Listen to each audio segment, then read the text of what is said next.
ওনারা ইমিগ্রেশন, হ্যাঁ ওনারা স্যার বাংলাদেশ ইমিগ্রেশন তরফ থেকে।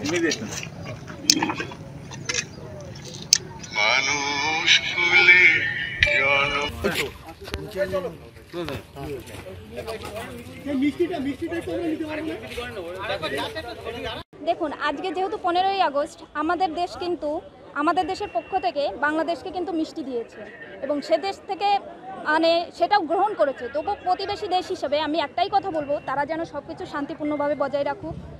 আমাদের সঙ্গে প্রতিবেশী দেশের সঙ্গে সবসময় শান্তিপূর্ণ যদি বজায় রাখে তাহলে কিন্তু সব কিছু শান্তিপূর্ণভাবে চলবে।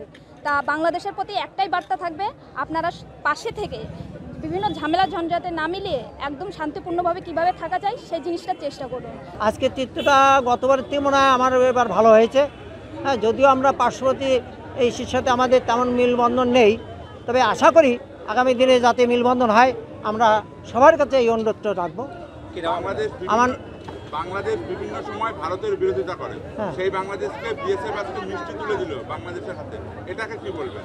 এটা দুই দেশের মধ্যে যাতে এই সম্প্রীতি বজায় থাকে এবং শান্তিপূর্ণ বজায় রাখা যায়, সেই জন্য আমরা প্রশাসন থেকে মিষ্টি বিতরণ করছে।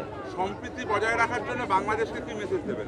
বাংলাদেশকে আমরা বলবো যে আমাদের পার্শ্ববর্তী দেশ যদি তোমরা অশান্তি করো, আমরা তাতে ভালোভাবে মেনে নিতে পারবো না। যদি ভ্রাতৃত্ব মনে দেখার কথা, তাহলে আমরা এগিয়ে যাব।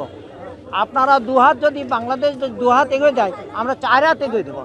পেট্রোপলে এসে দেখলাম ভারতের স্বাধীনতা দিবস উদযাপন হচ্ছে। প্রথমবার এসে মানে এটাই দেখার উদ্দেশ্য ছিল যে বর্ডারে কেমনভাবে স্বাধীনতা দিবস উদযাপন হয়। আমরা তো ভেতরে দেখেছি এতদিন, কিন্তু বর্ডারে দেখিনি। আজকে প্রথম দেখলাম, সেটা ভালো লাগলো দেখতে। আর এই যে মিষ্টি বিতরণ হলো সেটাও ভালো লাগলো, কারণ ভারত তো চিরদিনই সম্প্রীতির বার্তা দিয়ে এসেছে।